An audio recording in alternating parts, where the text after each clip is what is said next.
படகோட்டுற ராதாவா இருந்தாலும் ஓகே.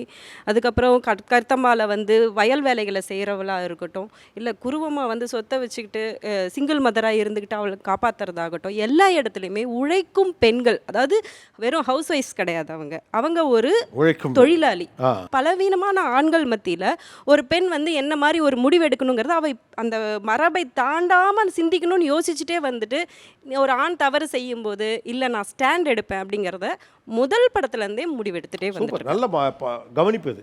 பசும்பொன் படம்.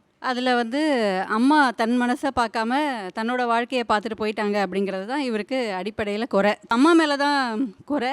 அம்மாவை கல்யாணம் பண்ணவர் மேலே எந்த குறையும் இல்லை. இப்போ இவங்க 2 பேரும் நடந்து போகிறாங்க ஒரு கிராமத்து தெருவில், எதிரில் பார்த்துக்கிறாங்க. ஒரு வசனம் கிடையாது. பிரபு தலையை கொஞ்சம் தாழ்த்திட்டு தோளில் இருந்து துண்டை இறக்கிடுவார். அதுதான் பாரதி ராஜா டச்சுன்னு நினைக்கிறேன்.